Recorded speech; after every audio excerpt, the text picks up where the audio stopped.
Today on Behind the Ops, we're talking with Carey, a healthcare entrepreneur, brand builder, and operations whisperer with a gift for reviving connection and creating momentum. As the owner of Timeless Hearing, Cliff isn't just selling hearing aids, he's reshaping how we think about aging, vitality, and purpose. With deep roots in the audiology space and track record of scaling impact through people-first leadership, he knows what it takes to align teams, drive growth, and build cultures that spark energy instead of draining it. From launching clothing brands rooted in local pride to coaching ENT clinics on unlocking their next chapter, Cliff blends heart, hustle, and strategy in a way that challenges the status quo. This isn't your typical healthcare conversation. It's about how operational clarity and human insights can create real transformation. Let's go behind the ops. Good morning, Cliff. It's nice to see you. Hey, Christen, it's great to be here. Thanks for joining me this morning. I wondered if we could start off with just having you tell the audience a little bit about your company and where you guys were and where you're heading. Sure. Yeah. Thank you again for the opportunity. I'm the owner of audiology and hearing care practice called Timeless Hearing. We serve about 16 counties in central New York, south central New York, and north central Pennsylvania out of 5 locations. And we deliver audiological care, mostly treating adult population with hearing loss. But we do have a division of our services specifically for pediatric patients. We're delivering great technology via today's most advanced prescriptive hearing aids and hearing technology, as well as consultation, candidacy, evaluation for cochlear implants, and then doing a lot of aftercare post-op for cochlear implants. I mean, you name it. If it's happening in and around the ear, we play some type of role. If not treating within our locations, then referring out to a fantastic network of other healthcare professionals. I've owned the business since the middle of 2023. I worked as the leader of ops for the 2 years prior to that in a sort of a W-2 employee capacity after I'd been an outside consultant for another 2 years before that. So I've been in the field for about 15 years, working specifically with this team. I acquired the business from a former client, and this has been a fantastic experience for me, especially in comparison with a previous attempt at founding a startup, which was a great learning opportunity for me. But we weren't cash forward, right away. Whereas acquiring a business, you kind of have an opportunity to have some resources at your disposal. And it was just me, getting off the ground, going through the rounds of, finding right funding partners and turning concept into reality. And one of the most amazing things I believe about, working in business or just really being a human being is working in team capacities. And it doesn't really matter the size of the team, but there's this force multiplier whenever people start to collaborate and, working with a team. We're now, I think, 25 strong. When I acquired the business, we were around 14 full-time employees. So, in a relatively short period of time, we've doubled both our headcount and the number of locations through which we can serve our patients. But yeah, that's kind of the overview. There's plenty more below the surface, but that's me. Well, thank you for that. Thanks for giving us the cliff notes. It sounds like there's a lot in there for sure.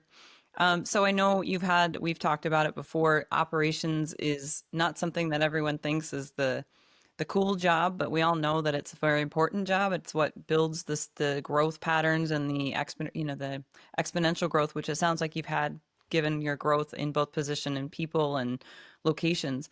So tell me a little bit about, was there a defining moment when you realized, well, ops is just not working for us, and here's what we probably need to do, or here's something we need to look at?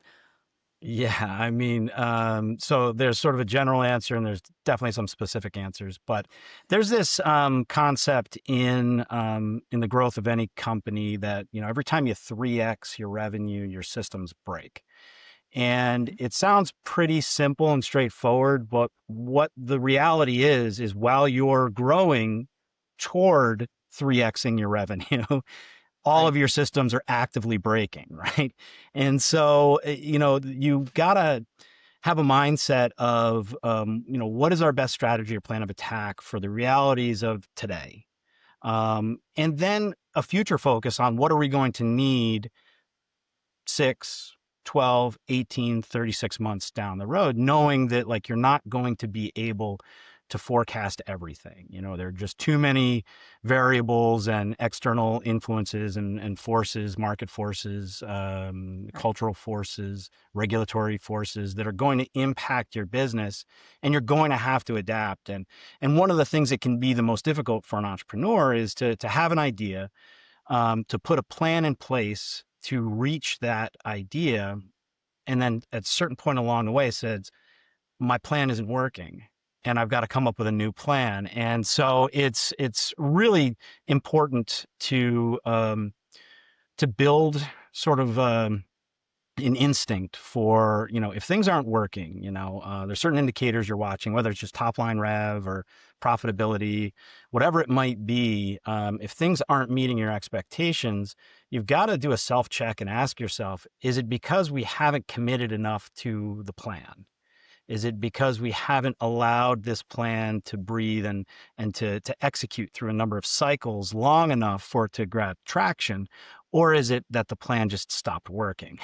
And that can be Right. really, really tough to assess when it's your plan. You've got hopes and dreams and expectations and a little bit of ego wrapped up inside of those strategy sessions and the decisions that are made. And you've really got to be willing to know that again, another cliche, you're either winning or you're learning, right? And so how Right. do I iterate past this moment so that we can continue to grow, because it's real easy to stubborn your way right out of business. So generally, yes, 100%. When you're Yeah. looking at your plan, how were you? I'm assuming you kind of had a plan in place or a strategy in place as you were starting to grow into that first round of 3x growth, revenue growth. When you were looking at your plan, most entrepreneurs tell me, well, it's a gut check. And that's probably true on the first round of 3x growth.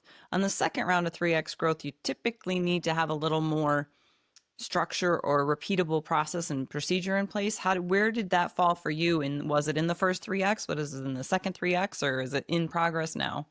Yeah, well, so it's never ending, right? And it's really important to understand that every business has a life cycle, just like every strategy has a life cycle. And Right. very early in the process, whether you're a startup, solopreneur, small team, you've got a lot of generalists. At least you're forced to have a lot of generalists, right? So you Mm-hmm. might have someone on your team who's doing bookkeeping and any of the compliance paperwork as you're onboarding new hires. And maybe they're also, checking in with, any regulatory concerns or licensing requirements if you're in a Right. sector where those things are necessary. Well, by the time you reach a certain size, that's 3 different people doing those jobs. And then when you reach another certain size, that's probably 3 different teams or departments working on those types of things. And so what you've got to be willing to do and able to do is to recognize, when you've reached capacity for yourself and when you've reached capacity for some of your role players. Every early stage startup asks way too much of the founder and way too much of your first employees, right? I mean, it's just something that isn't sustainable. And, there's 1,000 books out there about, getting, through, this sort of this place where your effort has to far outpace your return on your investments, right? And you're kind of chasing this idea, hoping that it gains traction, and eventually you can start to fund, what you're doing through the revenue that you're driving, not just whatever you collected through your financing partners or your VC backers or angels or whatever it is. Mm-hmm. And so for us, this happened specifically um, with our credentialed, certified hearing care professionals. So there are federal regulations and state regulations when it comes to delivering hearing care, just like there are regulations when it comes to, I don't know, delivering massage therapy, right? Right. Like someone should be licensed, right? If you want, to get reputable care. And for us, we found out very quickly that we could overwhelm the schedule of all of our licensed providers relatively quickly because we had really Sure. focused operationally on filling the schedule with patients who had treatable concerns. And the more that we just focused on filling the schedule, we could kind of back out of that through certain performance metrics, what our revenue would be, right? And so we basically took our revenue goal, took a look at those performance metrics, and then said, well, we need to make sure we have this amount of these types of appointments every single day. And we got Sure. really good at doing that. And before we knew it, we had overwhelmed every licensed professional, on our team. And it's not something where you can cross train someone from the back office to come in and start delivering healthcare. It doesn't work No, like that. I think is very important and leads great thank you transition into the customer journey, right? Your customer Yeah. experience. Tell me a little bit about, have you guys done a customer journey map? And if you did, what did that look like? And what did you find? Was there like a big aha when you did do it? Yeah, I mean, I think it's something that's necessary for any business, whether you're, business to consumer or business to business. I mean, you have to Sure. understand who it is you're serving, and what it feels like to do business with you. Not just what are they getting from you, but what does it feel like to do business with you?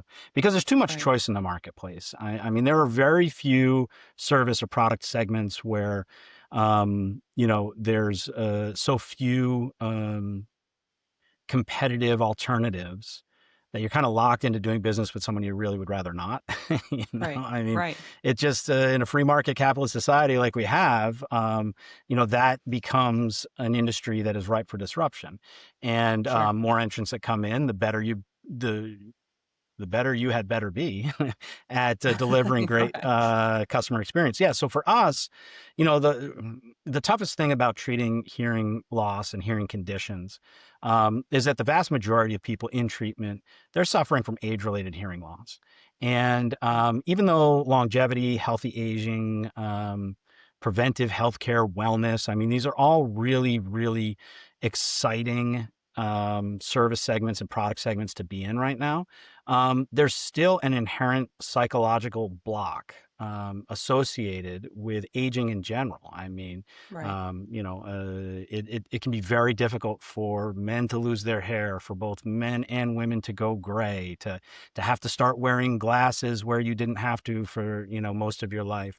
You see certain industries, whether it's estheticians delivering Botox treatments or, cosmetic dentistry, cosmetic surgery, the Sure. facial plastics are hugely profitable in a hugely active space, because people are really trying to downplay how quickly they may be aging or what the effect of aging the outward appearance of their aging may be. Correct. And for us, we're right in that space where we're helping folks to maintain their capabilities, their abilities, their relationships. I mean, it's interesting. People with untreated hearing loss tend to earn about 30% less than people who either have hearing within normal Wow. ranges or have treated their hearing. And most people don't know that. And they start losing Wow. their hearing. By the way, most people start losing their hearing in their mid to late 40s. Um, Oh, and so it can be really, really difficult to overcome the psychological barriers. So the first thing we have to understand is like who's making the decision to accept treatment, right? Like who's even right. interested in what we do.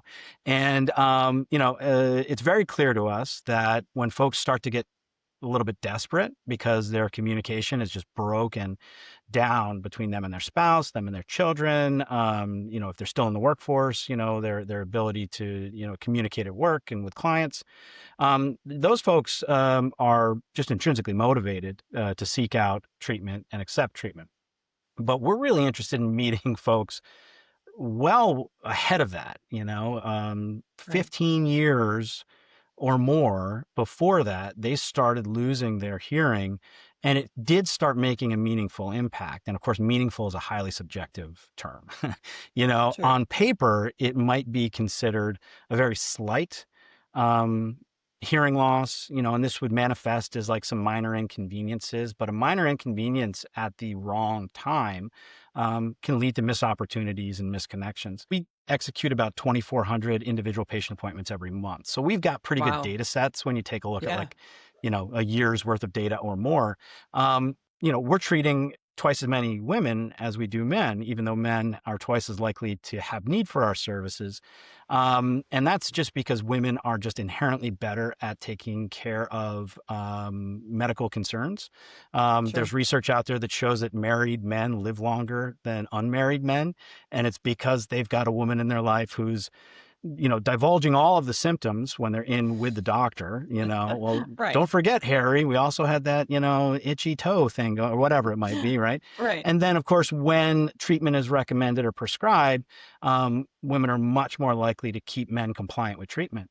And so, a lot of our brand strategy is focused at the women in the lives of the Sure. person with hearing loss. And it very well may be the woman we're talking to, but it might also be her aging parents. It might be her spouse. It might be her brother. It might be, it might be her kids.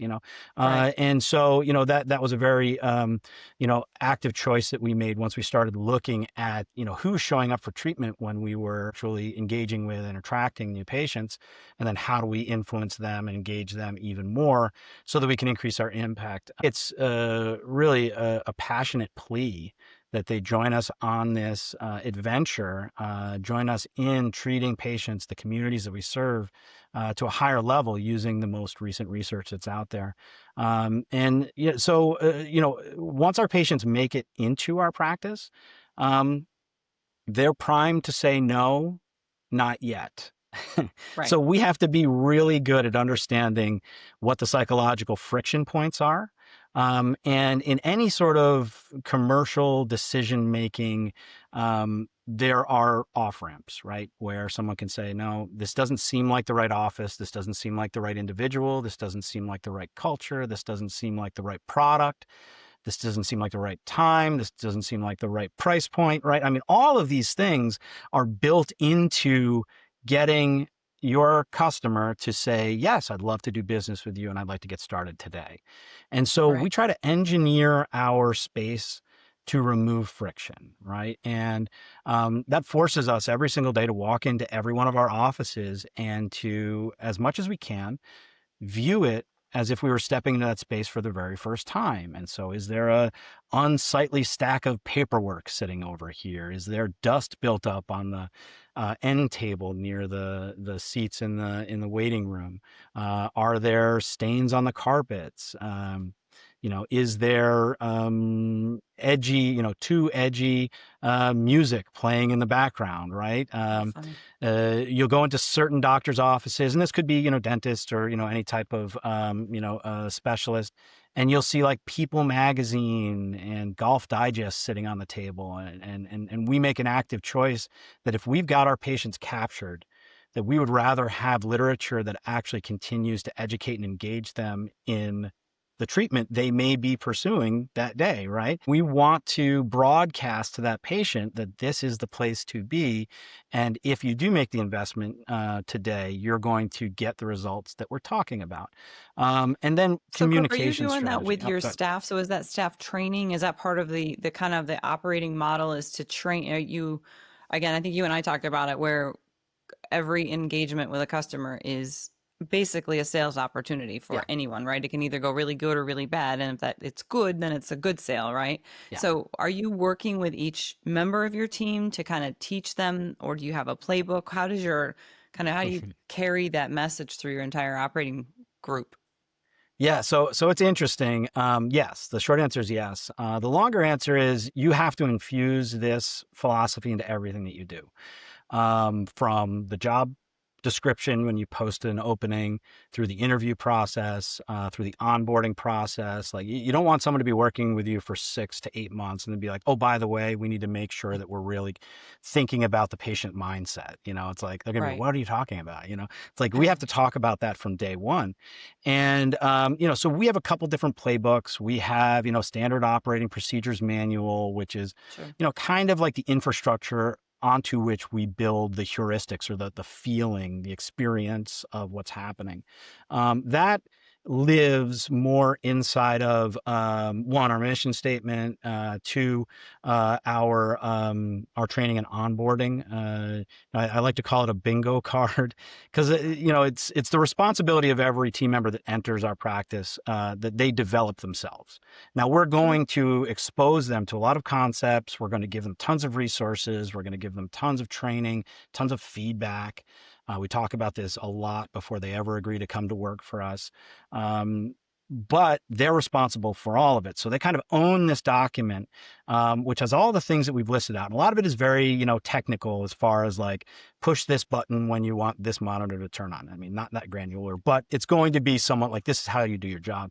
But a lot of it Sure. is this is what we want it to feel like while you're doing the job, both to you, right, and to your team members and to the patients. And if at some point this isn't feeling fun and worthwhile and invigorating, raise your hand. If you're not delivering great communication and team focused support to your team members, someone's going to raise their hand and we're going to come talk with you about it. And we're going to do these quality checks. Basically everyone's got their ears open for where we can help someone with better delivery of certain scripting or certain verbiage that should be used. Sure. And then we do, call quality assessments. Every other practice in the region has the ability to leverage those same tests. Whether they do Okay. or not, that's up to them. There's nothing that we do that can really differentiate us. So we work in healthcare. I think that everyone who works in healthcare would tell you that they care, that they try to look at every patient as if they were a member of their own family, or some other idiom that they use to say we really lead with our heart and we want the best for Right. this patient. So everybody Right. cares. So you can't really, differentiate yourself with service, products, or with the diagnostic testing. We believe the only way we can truly differentiate ourselves is how we communicate. So does the patient feel like they were seen? Does the patient feel like they were spoken to at a level and with verbiage that was accessible to them? Many Right. hearing care professionals use jargon that goes right over the head of the patient. And what I like to tell our providers is like one of two things could be happening in the mind of a patient when that happens. One, the patient goes to themselves, he thinks I know that word and I don't. I must be Right. really foolish. Right. And I don't want them thinking that. I want them thinking No. about how I can help them. Right. Or they're Right. thinking to themselves, he used a word and he knows I don't know that word. What an asshole, and I don't want them thinking that either. Not Right. either. No.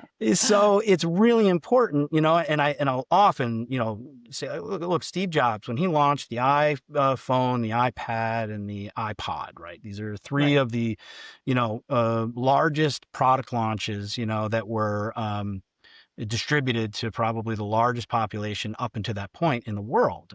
And Right. he never spoke above like a third grade reading level, right? And it wasn't because, he didn't have the smarts to speak at a Right. much higher reading level. He certainly did. He just wanted Sure. his messaging to land with To and be be clear. accessible to the largest group of people. Now, the thing that a provider needs to understand is that if they've got a retired MD in front of them, if they have an engineer in front of them, if they have someone who's like, give me the details, and they start signaling that they want a higher level conversation, then you jump into it. But you don't Of course. start there because you'll Right. alienate more people that way. So yeah, our communication strategy is part of our patient journey. And then Okay. also like understanding that, these are sizable investments. These are, a few to several $1,000 investments. Sure. And many American consumers, they don't make those decisions lightly. And so No. we need to understand that we're going to do everything that we believe is right as well as we can. And the patient's still going to say, I need to go home and really, take a look at my finances. I need to talk with my spouse about this. I need to take a Right. little bit of time to just to let this settle. And we have to be okay with that. And that can be really difficult for individuals who know they're going to be judged based on their productivity, and they know that they're going to even judge themselves. Am I making an impact? Nobody wants Right. me to help them, right? So we have to give them the tools and the permission to say, that's perfectly natural and normal for a patient to say that. What do we now do to keep them engaged and to lead them towards accepting treatment within the short term. And so we have, a pretty robust follow-up strategy where we continue to educate, with a great deal of empathy and a great deal of, I would say, certainty that this is something they need to do. Sure. And, we help more people that way. So yeah, I mean, the patient journey is almost all of it. It's like if you only think about ops and sort of managing your systems Right. just because the system exists, it doesn't matter to the patient, right? And Right. so that's why you have to have this tension. And I talk a lot about tension. Tension has to exist between, like, how are you eliciting feedback from your patients that goes beyond whether they accept the treatment or not? And then Right. how do you allow that to influence your strategy and help you to change your systems? Right.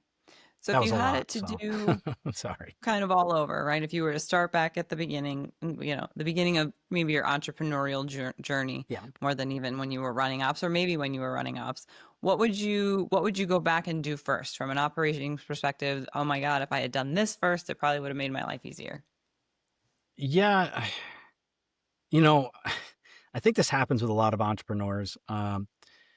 So I'm 47 now, and I look back to who I was at 37, and Sure. I cringe a little bit. And I'm like, that guy really thought he had it figured out, but he still had a lot to learn, right? And then I think about who I was at 27, and I'm like, oh my goodness, that guy had no idea his blind spots, no Right. idea, how, poorly he was communicating with people. And so it can be really difficult to try to figure out in hindsight what to do. There's that old adage about,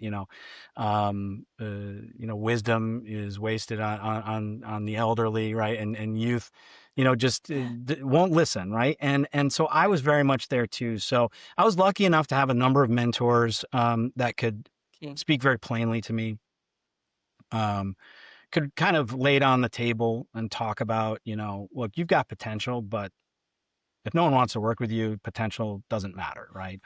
Right. If you Right. can't figure out how to discipline yourself, potential doesn't matter, right? There's a million people out there, more, billions of people out there with potential who aren't accomplishing what they want to accomplish Right. because potential means nothing unless you're willing to work hard, which, note to all the Gen Zers out there, like, hard work is a requirement for success, Right.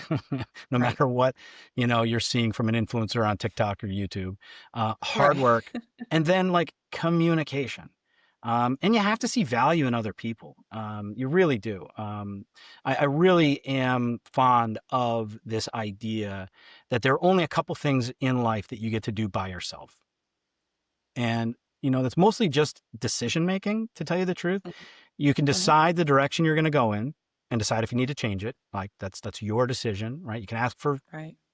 feedback, right, from maybe some trusted confidants, but that decision is yours alone. You can decide the amount of effort you're going to put into whatever you're doing. That's up to you. That's up to you to Sure. do that. Um, maybe you've got someone who gives you a pep talk every once in a while and fuses you with some enthusiasm, but, it's up to you, the consistency and the effort, and then the attitude that you choose every day. That's completely Right. up to you. And so we talk a lot about that within our practice, is that attitude is amazing. I've got a provider. I just had a conversation this morning. She has an amazing help rate this month. She's just, patients are coming in, they're liking what they're hearing, and they're accepting treatment. And Nice. it's above what her median performance level would be. And Okay. I'm asking what's going right, and she's like, I don't know, it just feels easy. And then I ask the people who are working next to her, and they're like, man, she's just so positive and so happy, and and it's like, it's amazing how much attitude leads. That's a leading indicator, right? And Yeah. performance or results are the lagging indicator, Right. especially in an organization where you're either a leader and you're leading other people, or you're leading your consumer. People are inspired by Right. enthusiasm. People, you say they want to do business with people they like. Well, it's not just that. It's people who they believe believe what they're saying, right? You know? Right. And Right. so it's super important to pick the right attitude. I mean, we find ourselves in some of our developmental trainings talking about like Viktor Frankl, you know, talking Right. about, and so that's Man's Search for Meaning, right? I mean, you know, here's a gentleman who's an Auschwitz survivor. You Right. know, if you think you're having a bad day, you know, grab some Probably not. perspective Right. and Yeah. throw a smile on your face, because not only Right. did this guy survive the most horrendous conditions you could imagine, but he wrote a book about finding meaning in the midst of all of that chaos. Yeah. And that's fascinating. And It so, is. you know, the mental part, the emotional and psychological part of entrepreneurship is the most difficult part, you Yeah. know. And it's like, sure, some people are, you know, trying to find funding and they're not able to get funded, and that seems like the most difficult part. Well, I can promise you, if you have a great attitude and you just keep having more conversations, you're going to find funding, right? It Correct. might be, you know, that you're off the ground, you're trying to find traction and you can't find customers. It's like, yeah, Right. that's pretty challenging. Well, if you have a great attitude about it, you keep learning, you keep, you know, trying new strategies, or staying disciplined to the strategies that you're pretty convinced are going to work. Right. With a great attitude and enthusiasm, you're going to pick up steam. The attitude is what's going to get you through those dark nights. You know, you've got to be willing to go to bed every night with at least one fire burning. Most entrepreneurs, it's Exactly. multiple fires burning, and you've got to get a good night's sleep because you've got to get up the next day. So, you know, Do it you've got to again. look at all of those things as gifts. You know, Sure. it really seems maybe woo woo or a little too high level, but you know, there are people living a 9 to 5 life, wishing that they were following their dream as an entrepreneur. And so as an entrepreneur, you have to remind yourself that like my bad day is someone else's dream. Right. Correct. And the other thing is like, I've worked my entire career to earn my way into every challenge that I have. Right. So, you know, we have That's a challenges great way to every look single at it. day. We have challenging days, challenging months, you know, Of course. and I have to remind myself that like, this is what I worked to get myself To into this do. position. Right. You know, so you have to really welcome it. So I think that the mental game, you know, I didn't have anyone talking about it with me. I kind of found it through, you know, I was a big, so this was early Twitter days. Okay. I would subscribe to like Harvard Business Review or the Stanford Business Yep. Journal, and I would just read everything, just every single article that popped through from those two feeds, you know. And Yeah. you know, so we're talking 15, 20 years ago, and that led me to, you know, books, and that led me to thought leaders, and you know, now they're everywhere, and you know, there's you know, great podcasts like this, you know, where people can get insights that wasn't Sure. always available if you weren't in some MBA program at an Ivy, right? And Agreed. so, you know, you've got to really work on that. Other than that, patience. I've never been very patient, and so I've tried to come up with this phrase: being patiently impatient. You know, like don't lose the drive, but Right. understand that like Sure. sometimes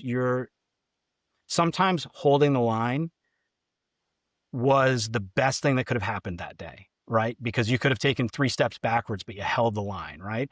And Right. so not Right. seeing movement in a positive direction isn't a loss. Sometimes that's a win. And so it's important.